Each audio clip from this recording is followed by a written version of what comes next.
jemput dengar komen Tuan Haji Zainal.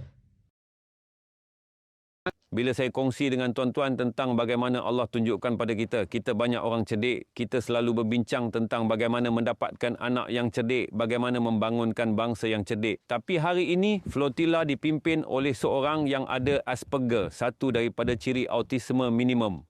Sesuatu daripada ciri autism. Dan Asperger ni ramai yang ada di Malaysia. Saya pun ada kawan, anak-anak kawan Asperger. Semuanya mengalami masalah tidak boleh berfungsi bergaul dengan orang. Orang-orang Asperger ni cerdik akal dia tetapi tidak pandai bergaul. Orang-orang Asperger muka dia keras, tak boleh memberi ekspresi. Tapi dengan ada Greta Thunberg, dia menghantar 2 isyarat pada dunia. Lihatlah budak ni, dilahirkan Asperger, hari ni dia memimpin 2 gerakan dunia. Satu alam sekitar dan satu lagi membebaskan kepungan Israel hadap Gaza.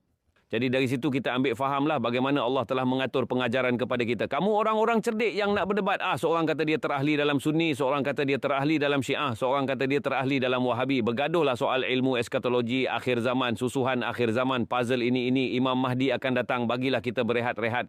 Lepas tu tuan-tuan pergi makan pula kopi yang tu. Tuan-tuan pergi kena pula burger tu. Tuan-tuan kena ayam tu pula. Kerana ilmu telah menjadikan kita lalai. Bila ilmu yang banyak telah menjadikan kita lalai, Allah kata dia tak boleh bergantung daripada orang yang berilmu. Maka dipilihlah orang Asperger. Orang kurang upaya yang IQ, neuro IQ dia dikaitkan dengan kecacatan, mereka lah yang memimpin. Kemudian orang Islam ni ramai. Dor berdebat pula. Yang nun Sunni, yang nun Sunni, yang nun Sunni. Allah kata tak apalah, kamulah menjadi terpandai kerana kamu paling berilmu dan kamu ini bermusuh sesama kamu. Aku pilihlah daripada kalangan orang Barat. Dia pilih yang Barat ni. Dan dia pilih ni tuan-tuan yang selalu disebut oleh kita semua sebagai tidak berguna. Ada tattoo, ada apa, kita takut orang ada tattoo ni apa semua. Saya ni tak boleh nak nasihat kapten saya ni seorang berbaju. Saya rasa tak ada. Kecuali kapal women on board tu pakai baju sebab dia perempuan. Saya rasa kapten kapal lain semua tak pakai baju. Bertatu penuh. Menjadikan hikmah pada kita. Bererti Allah kata bumi Palestin ni jangan aku hirau. Aku nak tengok saja siapa orang Islam yang nak memperjuangkannya.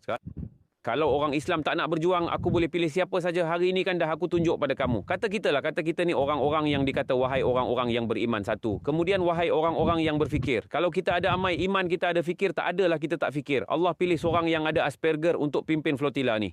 Habis berunuk-runuk sampai orang macam saya pun pergi ikut orang Asperger. Kerana apa?